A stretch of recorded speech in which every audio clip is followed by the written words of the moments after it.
And I wanted to start out with a question, and I get a lot of, is grip and stance. So I thought, you know what, this would be a good opportunity to go through my particular stance and grip. I use a modified isosceles, which I'm going to show you what that is. A lot of people like to use the Weaver, which is a little more old school, and I'll show you the Weaver as well, but I do not care for the Weaver at all, and I'll actually go through that as well. So I'm going to have Candy pan the camera down a little bit, and we're going to start with your feet, your stance. And I understand that, you know, you're going to understand these fundamentals and practice them, but then you're going to have to get yourself comfortable. So I tell people, don't mind my shoelaces, y'all. I tell people to start out in an athletic type stance with your feet a little wider than shoulder width apart, okay? But then I'm right-handed, so I'm gonna take my right foot and step it back a little bit here. I'm gonna blade off to the camera. So here I am, I'd be shooting. This would be my shooting stance, and here's why while you're watching my feet. Not only does this back leg offer support for recoil, but if you've got to get on the move, or as they say, get off the X, you're already in the ability to take a step. Whereas if you're here, a lot of people tell you to shoot with your feet shoulder width apart, and that's not awful, but doesn't give you near as much support as with your strong side back, or if your feet are like this and you've got to get on the move, it's a lot more difficult than like this. So stance here, feet shoulder width apart, whatever hand you are, right-handed for me, I take that right leg and I pull it back a little bit, and that's how I'm going to have my feet. So now let's talk about grip. I'm sure y'all probably tired of seeing this. This is my Dan Wesson Specialist. No magazine. Pistol's empty. So I'm right-handed. So this is your strong hand, support hand. Now, the more flesh that you can get on the gun, the better.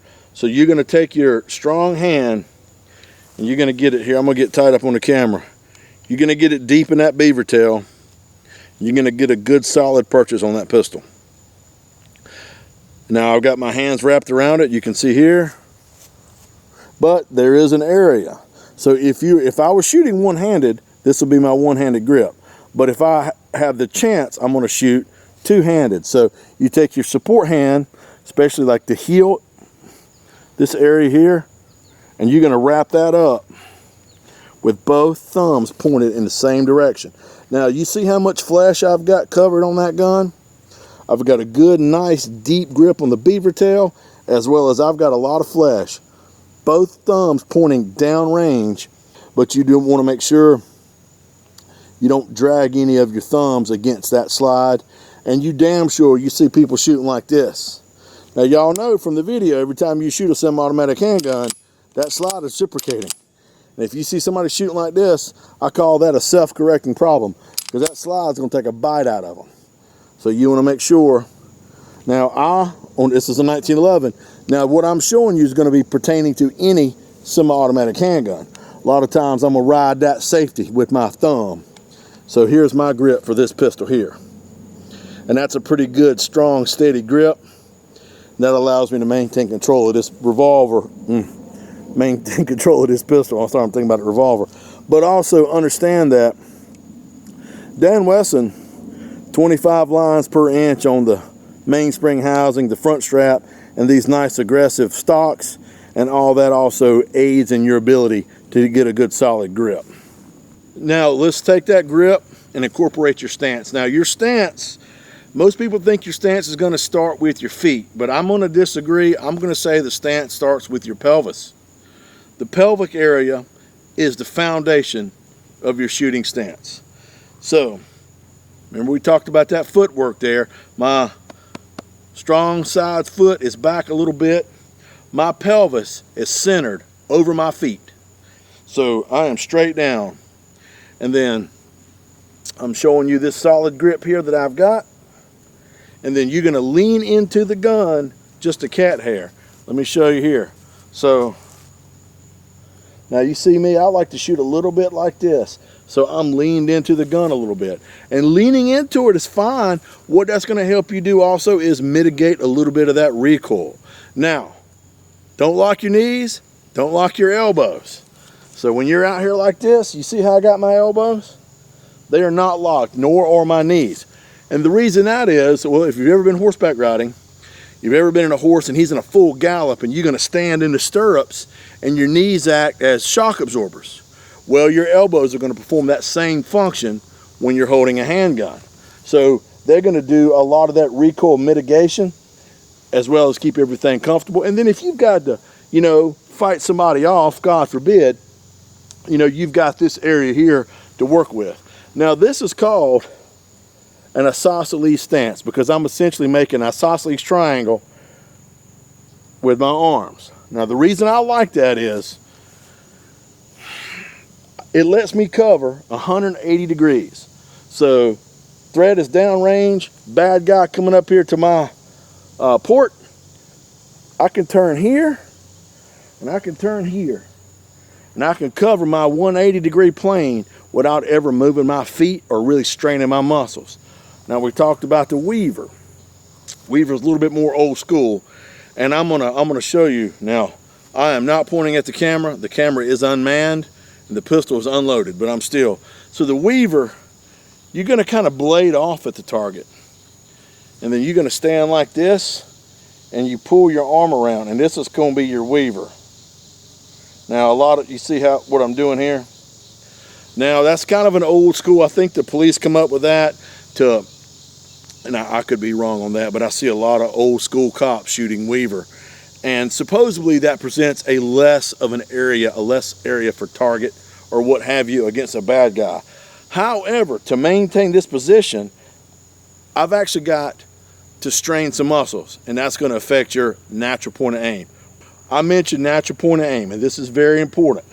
And this is how you're going to test your natural point of aim. Now, we're always going to make sure we're practicing with an unloaded gun or a dummy gun. And the way I would show people is I would get a little orange dot and I would stick that on the wall like a little pasty for your target. And I'd get them back about 15 feet. And I would have them get in whatever stance they choose. I encourage isosceles.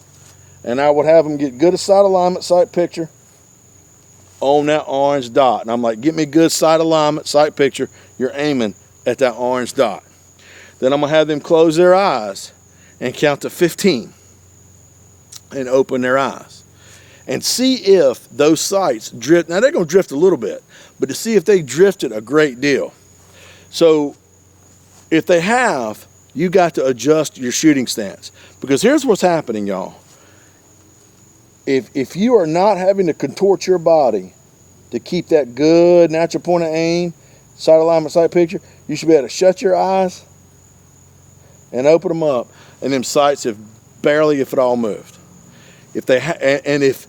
If your body, with your eyes open and you're watching your sights, your mind is constantly making micro corrections, so you'll never notice it. But when you shut your eyes, you count to 15. When you're not looking at the sights, then your muscles are going to pull your body back to their natural point.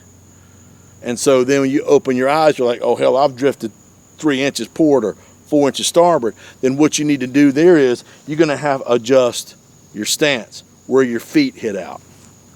Now, that's pretty basic as far as how my grip and stance goes.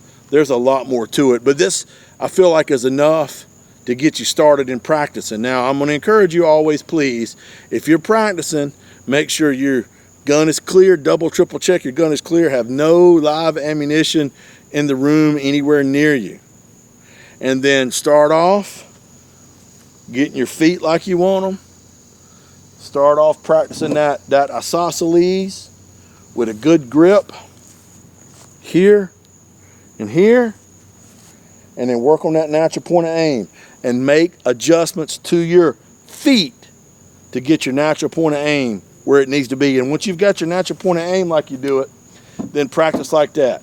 These are all fine motor skills. It takes approximately 1,000 repetitions to develop a fine motor skill. So you got to practice, practice, practice. And unfortunately, they are perishable. So practice, practice, practice. Anyway, so that is a very basic grip and stance for semi-automatic handgun.